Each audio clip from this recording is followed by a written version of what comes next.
Y si te dijera que ayunar durante 40 días en la Cuaresma para purificarte, podría, en realidad, estar invalidando el poder purificador del sacrificio de Jesús, y si muchas de las prácticas que consideras la cumbre de la piedad y la devoción, en verdad, nunca fueron enseñadas por los apóstoles o por el propio Cristo, hoy, vamos a sumergirnos profundamente en las Escrituras para analizar 7 tradiciones famosas que millones de cristianos siguen con sinceridad de corazón, pero que no tienen fundamento en la palabra de Dios. Prepárate, porque la verdad que libera, muchas veces, primero nos confronta. Comencemos con la más conocida de todas, la primera tradición, la Cuaresma, la práctica de 40 días de ayuno, abstinencia y penitencia que preceden a la Pascua. La intención, para muchos, es noble, un tiempo de reflexión y preparación. Sin embargo, esta práctica como una obligación religiosa formal no se encuentra en ningún lugar de la Biblia. Fue oficializada siglos después de la Iglesia primitiva,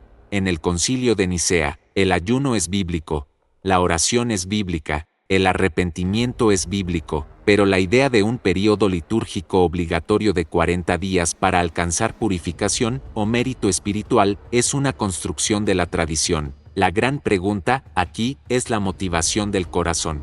El Evangelio nos enseña que nuestra purificación no viene de 40 días de esfuerzo, sino del sacrificio único, perfecto y suficiente de Cristo en la cruz. El profeta Isaías, en el capítulo 58, nos alerta sobre el ayuno que desagrada a Dios, un ritual externo, mientras el corazón permanece lejos de él. El ayuno que Dios aprueba es romper las cadenas de injusticia, es repartir el pan con el hambriento, es una actitud del corazón que desborda en acciones, no un calendario que hay que cumplir. Es como intentar añadir un balde de agua a un océano. El sacrificio de Jesús es el océano de la gracia. Nuestros pequeños sacrificios no lo hacen más eficaz. Son una respuesta de amor a esa gracia, y no un prerequisito para recibirla. Sí, esta verdad ya te ha puesto a pensar. Asegúrate de estar suscrito al canal y dale me gusta a este video para que juntos sigamos creciendo en la palabra. Ahora, continuemos, porque esto es solo el comienzo. La pregunta que necesitas hacerte es, ¿mi sacrificio personal lo estoy haciendo para acercarme a Dios en gratitud o para intentar pagar por algo que Jesús ya pagó en la cruz? Cuidado con invalidar la gracia con el peso de la obligación. La libertad que Cristo nos dio es para vivir en constante comunión, no solo en temporadas de alto rendimiento espiritual, y este intento de establecer un puente hacia Dios, a través de nuestros propios rituales no se detiene en los sacrificios anuales. Puede manifestarse de una forma aún más sutil, lo que nos conduce directamente a la segunda tradición. La segunda tradición que necesitamos analizar es la oración dirigida a los santos, la creencia de que hombres y mujeres de Dios que ya han partido de esta vida pueden escuchar nuestras oraciones e interceder por nosotros ante el Padre. Millones de personas practican esto con una fe genuina, buscando una ayuda más cercana, quizás más humana. La Biblia, de hecho, nos anima a orar los unos por los otros. El apóstol Pablo constantemente pedía oraciones y oraba por las iglesias. Santiago nos dice que oremos unos por otros para ser sanados, pero en todos estos casos, la referencia es, para los vivos, los hermanos que caminan con nosotros aquí en la tierra, en el cuerpo de Cristo. Cuando se trata de mediación entre la humanidad y Dios, la Escritura es absolutamente clara y no deja margen para interpretaciones. En su primera carta a Timoteo, capítulo 2, versículo 5, Pablo afirma, porque hay un solo Dios, y un solo mediador entre Dios y los hombres, Jesucristo hombre. La palabra es uno, no dos, no uno principal y algunos secundarios, un solo mediador. Jesús es nuestro sumo sacerdote. La carta a los Hebreos nos muestra que, por causa de él, tenemos audacia y libre acceso al trono de la gracia. Él es el único camino hacia el Padre. Buscar otro intercesor en el cielo es, involuntariamente, dudar de la suficiencia del acceso que Jesús conquistó para nosotros con su propia sangre. Buscar otro mediador, por más noble que haya sido en vida, es como tener un teléfono con línea directa al presidente, pero insistir en dejar un recado con un asesor distante. Jesús te dio acceso directo, Él te escucha, Él intercede por ti. No disminuyas el privilegio que Él compró a un precio tan alto. La comunión de los santos es nuestra unión poderosa aquí en la tierra, como un cuerpo que se ayuda, se apoya y clama junto, pero el acceso al Padre tiene un nombre, y ese nombre es Jesús. Y así como la tradición puede añadir mediadores, también puede añadir reglas que Dios nunca estableció, especialmente cuando se trata de lo que consumimos. Esto nos lleva a la tercera tradición, la creación de restricciones alimentarias como mandamiento divino. El ejemplo más conocido quizás sea la llamada palabra de sabiduría de la Iglesia de los Mormones, que prohíbe el consumo de alcohol, tabaco y bebidas calientes, interpretado por ellos como café y algunos tipos de té. Otros grupos crean sus propias listas de alimentos impuros o que alejan el espíritu. Aunque la búsqueda de una vida saludable es loable y bíblica, transformar una preferencia o un principio de sabiduría en una ley divina para la salvación o la santidad es una desviación peligrosa. El propio Jesús declaró puros todos los alimentos, como leemos en el Evangelio de Marcos, capítulo 7. Él enseñó que la verdadera contaminación no viene de lo que entra por la boca, sino de lo que sale del corazón: malos pensamientos, adulterio, avaricia, orgullo. El apóstol Pablo refuerza esto en su carta a la iglesia de Roma, diciendo que nada en sí mismo es impuro, y en Colosenses advierte: nadie, pues, os juzgue en comida o en bebida, todo lo cual es sombra de lo que ha de venir. Pero el cuerpo es de Cristo. El Evangelio nos liberó del legalismo, de una fe basada en listas de se puede y no se puede. Es increíble cuántas cosas hacemos por costumbre sin saber su origen. Si este video te está abriendo los ojos, no olvides dejar tu like para que este mensaje llegue a más personas. La verdad que estamos a punto de descubrir es una de las más importantes. Tu santidad no se mide por tu taza de café, sino por el fruto del Espíritu en tu vida: amor, gozo, paz, paciencia. El Evangelio no es sobre reglas externas, es sobre la transformación interna de un corazón que ahora desea honrar a Dios en todo, incluyendo el cuidado del cuerpo, que es templo del Espíritu Santo. Pero ese cuidado nace de la libertad y del amor, no del miedo y de la obligación. Y esta confusión entre un acto externo y una realidad interna se vuelve aún más evidente cuando hablamos sobre el inicio del camino cristiano. Llegamos ahora a la cuarta tradición, una que está profundamente arraigada en la historia de muchas denominaciones: el pedobautismo, es decir, el bautismo de bebés. La práctica consiste en bautizar a niños que aún no tienen edad para profesar su propia fe, muchas veces con la creencia de que el acto lava el pecado original o los inserta en el pacto de la gracia. Es un ritual cargado de emoción y significado para las familias. Sin embargo, al examinar el Nuevo Testamento, no encontramos un solo ejemplo o mandamiento para bautizar bebés. En todos los casos, sin excepción, el bautismo está ligado a una condición previa: arrepentimiento y fe. En el día de Pentecostés, en Hechos capítulo 2, Pedro predica el Evangelio y la multitud pregunta qué debería hacer. La respuesta de Pedro es clara: arrepentíos, y bautícese cada uno de vosotros en el nombre de Jesucristo para perdón de los pecados. El arrepentimiento precede al bautismo. El bautismo es un símbolo externo y poderoso de una realidad interna que ya ha ocurrido en el corazón de la persona. Es el testimonio público de alguien que creyó en Jesús, se arrepintió de sus pecados y decidió seguirlo. Un bebé, por más precioso que sea, no puede tomar esa decisión. Salvar a un niño a través del agua del bautismo es atribuir poder salvífico al símbolo y no al Salvador.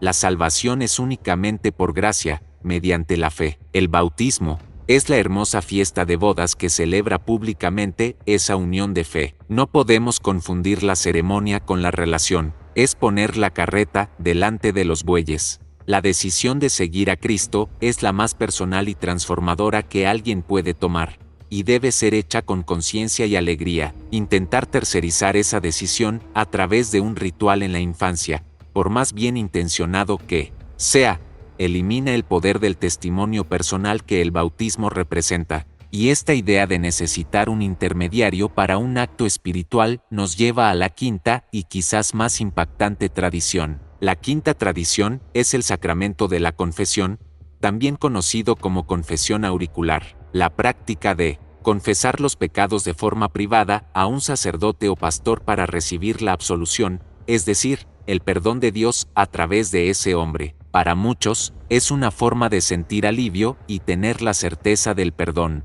La cuestión no es la sinceridad de quien busca, sino si la práctica tiene fundamento bíblico. La Biblia nos enseña, sí, a confesar nuestros pecados. Pero, ¿a quién? La primera carta de Juan, capítulo 1, versículo 9, es el pilar del perdón. Si confesamos nuestros pecados, Él es fiel y justo para perdonar nuestros pecados y limpiarnos de toda maldad. Él, aquí es Dios. La confesión que garantiza el perdón se hace directamente a Dios. La carta de Santiago, capítulo 5, versículo 16, añade otra dimensión.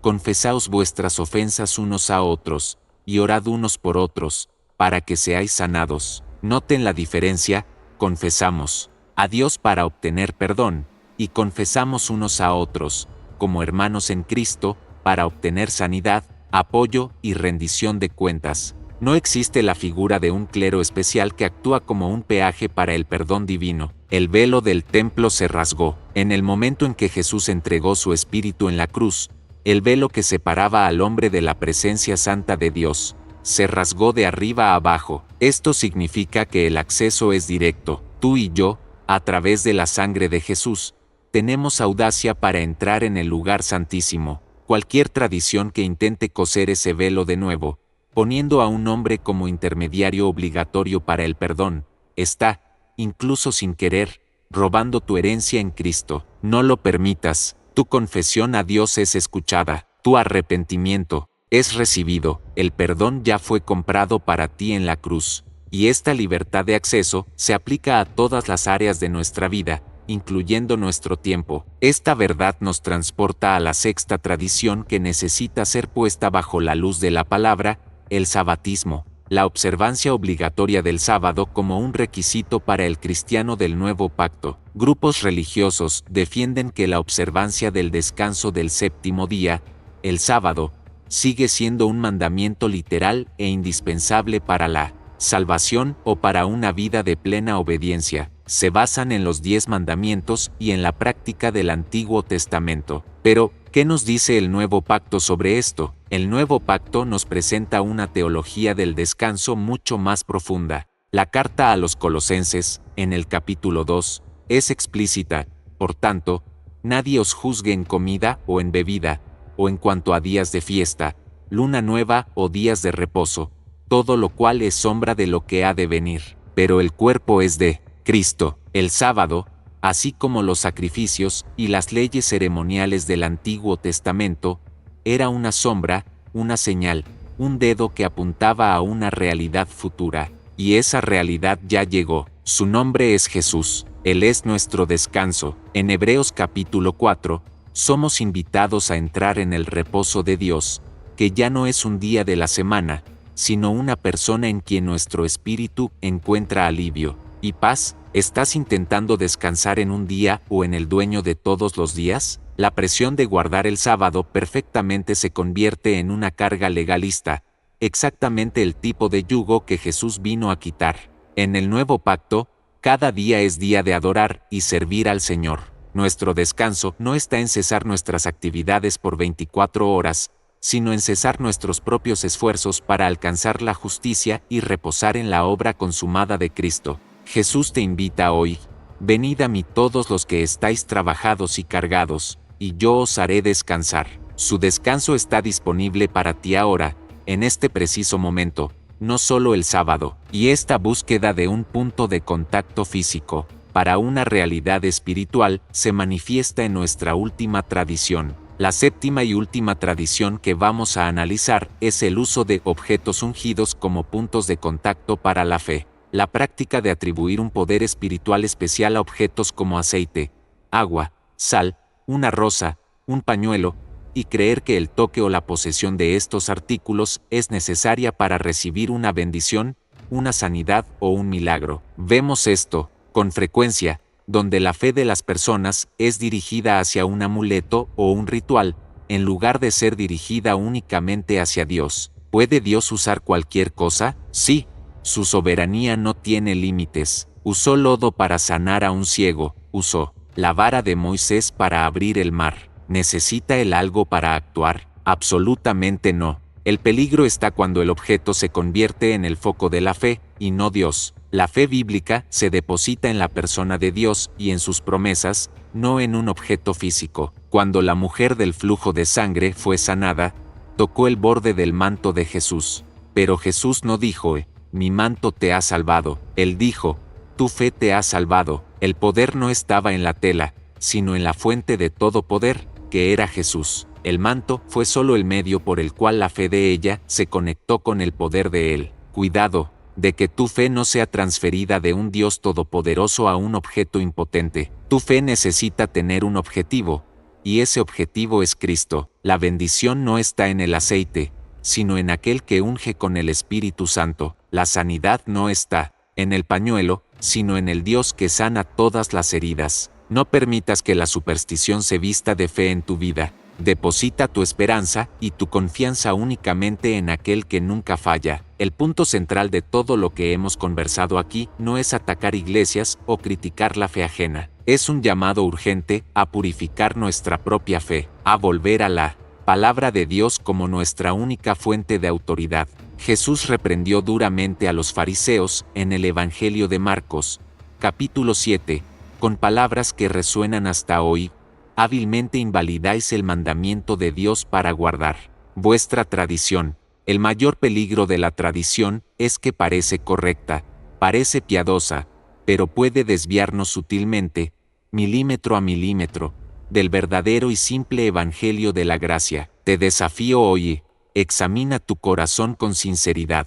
¿Existe alguna práctica en tu vida que realizas por tradición, por costumbre, pero que en el fondo sabes que no tiene una base sólida en la palabra de Dios? Es hora de tener el valor de cuestionar, de estudiar, de volver a la simplicidad y a la suficiencia de Cristo. Esta decisión de soltar las tradiciones, de confiar solo en la palabra, de apartarse de lo humano para abrazar lo divino, no es una acción puramente mental, es una rendición espiritual, y toda rendición verdadera comienza en un lugar de oración. Antes de que esta claridad se pierda en el ajetreo del día, antes de que el enemigo intente robar la semilla de la verdad que ha sido plantada en tu corazón, vamos a sellar esta decisión en el único lugar donde gana poder real, en la presencia de Dios. Por eso, te invito, donde quiera que estés, a unirte a mí en oración, no con palabras vanas, sino con un corazón que anhela la libertad que solo la verdad puede dar. Padre Celestial, en el nombre soberano de Jesús, nos presentamos ante ti, humildemente, reconociendo tu palabra como la única verdad. Confesamos y pedimos perdón por todas las veces que hemos cambiado la suficiencia de tu Hijo por rituales vacíos, que hemos buscado seguridad en las tradiciones de los hombres en lugar de buscar refugio en tu presencia. Perdónanos, Señor, por nuestra inclinación al legalismo, por todas las veces que añadimos cargas que tú no pusiste e invalidamos tu gracia con nuestras reglas. Purifícanos de toda religiosidad que ha deshonrado tu nombre. Pedimos ahora, Padre, por un don de discernimiento agudo, abre nuestros ojos espirituales para que veamos más allá del velo de la tradición. Abre nuestros oídos para que podamos distinguir tu voz suave y verdadera en medio del ruido de las doctrinas de hombres, y por la autoridad que hay en el nombre de Jesús, cancelamos toda semilla de engaño y legalismo plantada en nuestra mente. Rompemos todo acuerdo, consciente o inconsciente, con el espíritu de religiosidad. Nuestra vida no será más un escenario para el cumplimiento de reglas, sino un altar de adoración genuina. Escogemos la libertad como nuestra herencia y tu palabra como nuestra única guía. Sellamos esta oración en la sangre de Cristo y decretamos un cambio de identidad.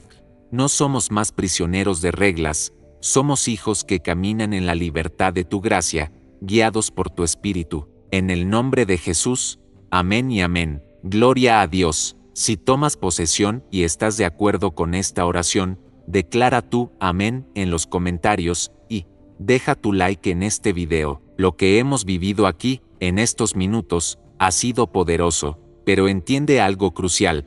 El conocimiento que libera de la tradición, por sí solo, no genera transformación, genera responsabilidad. La gran pregunta, después de un video como este, no es ¿qué tradiciones he abandonado?, sino ¿cómo voy a vivir a partir de ahora? Abandonar las tradiciones vacías crea un espacio. Ese espacio necesita ser llenado con algo real, con una conexión viva y diaria con Dios, para que tradiciones peores no vuelvan a ocuparlo. Para ganar la guerra contra el engaño allá afuera, primero necesitas ganar la guerra aquí adentro, estableciendo una conexión inquebrantable con tu Creador. Es la disciplina la que transforma la inspiración de hoy en intimidad mañana. Para eso, en la descripción y en el primer comentario, encontrarás el protocolo de conexión con Dios. No es una regla más, sino una guía práctica para que nutras un diálogo vivo y diario con el Padre. Es el método que yo uso para blindar mi mente contra el engaño, alinear mi corazón con la verdad y fortalecer mi espíritu todos los días. Si sientes que necesitas llenar el vacío que la religiosidad dejó con una conexión profunda y verdadera con Dios, este protocolo es para ti. Haz clic en el primer enlace de la descripción y comienza a construir tu fortaleza interior hoy mismo. Si sientes que este video edificó tu vida, deja tu like y suscríbete al canal para más contenidos que liberan y fortalecen. Muchas gracias por quedarte conmigo hasta aquí y que Dios te bendiga poderosamente.